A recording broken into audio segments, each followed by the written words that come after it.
Hello, and welcome. Today I will be providing a brief overview of the study of hermeneutics.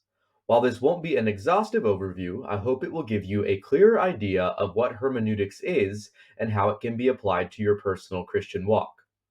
Now, before we go any further, we must first define what hermeneutics is. I know theological phrases like this can look daunting at first, but I promise the definition in question is far more simple than it might at first appear. Hermeneutics is quite simply the study of the interpretation of the Bible. So basically, it is the study of how we, as modern Christians, interpret the Bible and apply it to our daily lives. Now, you might be wondering why it is necessary to study how we study the Bible. At first, such an idea might seem a bit redundant. However, a quick glimpse into the history of the Bible itself will enumerate why such a study is so vitally important.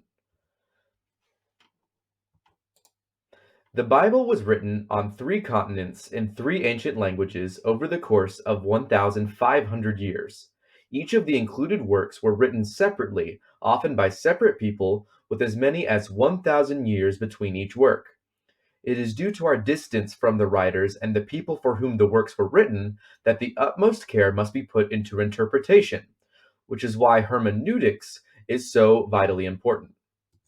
Now that we have broadly defined what the field of hermeneutics is, I'll be providing practical ways hermeneutics can be applied to your daily life. It is important to remember that the study of interpretation is not one only meant for scholars, but it is an essential discipline for all Christians.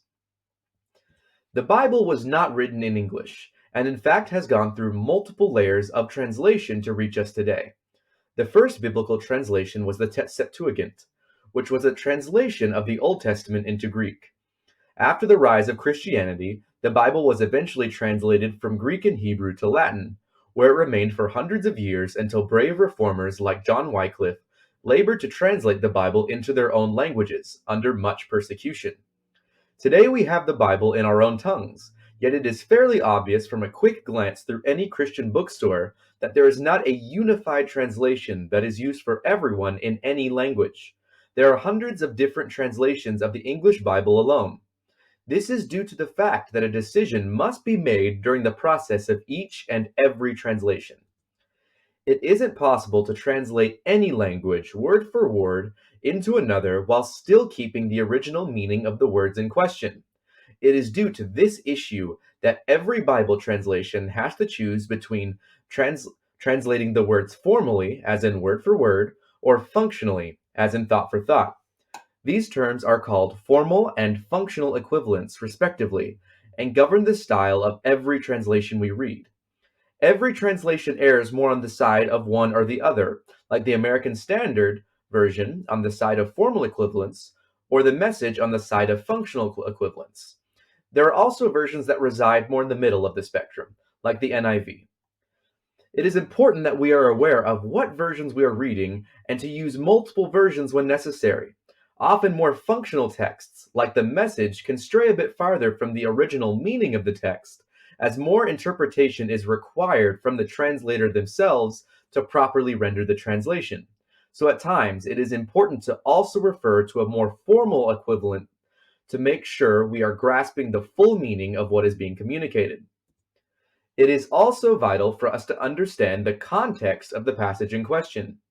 Context is the most important tool in our tool belt when it comes to reading the Bible. This is due to the fact that context governs the overall meaning of the text in question. In a world where we are continually exposed to verses separated from the chapters, books, and centuries surrounding them, context takes an even more important role in our Bible reading process.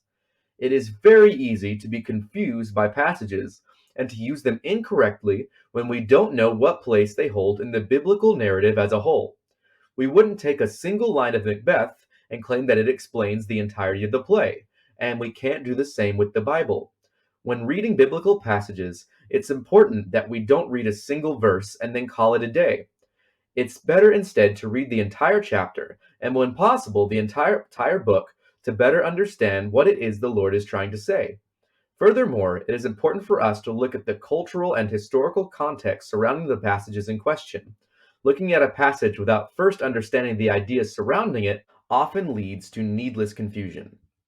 One last bit of knowledge that can help every Christian in their personal Bible study is the avoidance of the postmodern Bible study.